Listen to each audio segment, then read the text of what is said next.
Thank you. It's Sunday night, you've had wine at lunchtime, you've probably had a bit of a snooze and you've got that Sunday night feeling and you're thinking, I know I've got a packet of post-it notes in my drawer, let's plan a lesson. So hopefully this is going to help us out.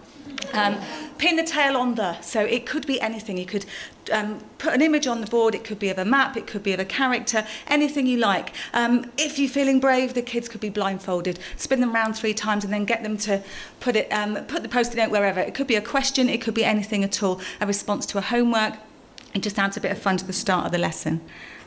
The Guess Who game, this is a classic which we like to play. The kids like to do it on me, so they'll decide who I'm going to be. I stand there at the front with a post-it note on my fringe, and I have to decide who I am. And of course, it helps them all focus on me. Equally, I grab someone out, I ask them for a special question, but it means that they're using dialogue all the time to ask me. If I don't like the question, I say, explain it a bit better.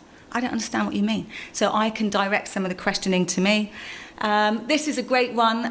It's something that I ask the students to do. In my classroom, I've got a separate board, which I get out, and sometimes I'll just put the answer in the middle, and with a post-it note, everyone gets a post-it note, and the amount of different questions that could come up from just one answer. But it's a static form in my classroom, so it could be an extension task, it could be a challenge task, just asking people to think of something else to go in the middle. It's a great one, and actually, I've made this last a whole hour. I really have.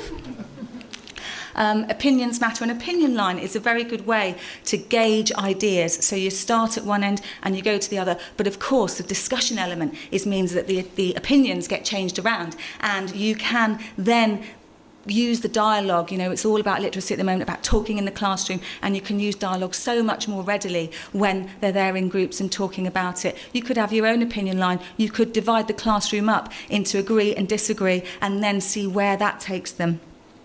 I have a set of these. I got this off of Twitter, I do believe, which is just a laminated board, and then at the end of the lesson I want them to make a statement. So they stick their post-it note in one box, make a statement. We could do it at the start based on a homework, a statement about something and then a question. And of course then you can move it around and then and see where that takes. See who's got the same questions. Find someone in the room that's got the same question of you. It's a great way to engage, but it's a fantastic plenary too. The mini narrative, which there was a version of this in French, and I can't speak French, so I was too scared to use it. But it's where you have to condense either learning or something that they've done. Maybe it could be, I'm an English teacher, but maybe it could be something that they've learnt from the start of a novel. But they've got to condense it down to one single post-it note. A great way to respond to reading as well, if they've had to read an article or a text or from any subject whatsoever. A PE teacher used this actually in a theory lesson for an explanation about muscle strain, and they had to condense it down onto one post-it note, and it makes the students be more concise. And of course, if you're looking for GCSE skills, sometimes that's what they have to be, and not waffle to get those 6 marks. Probably you've heard of diamond nines. It's something that's been going around forever. But there's some great shapes you can make with an ideas tree.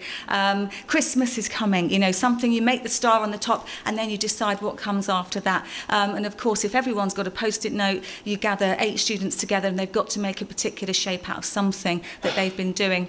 And of course, the words on there are key words that they've been using, fantastic links to literacy and what have you.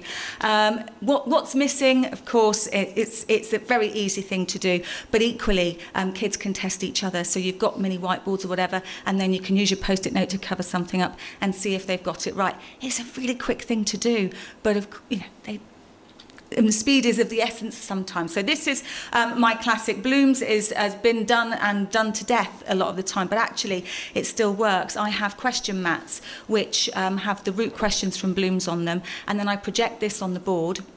Again, this can last a whole hour. So I ask them, to use the root questions. What would happen if? Oh, I've run out of time.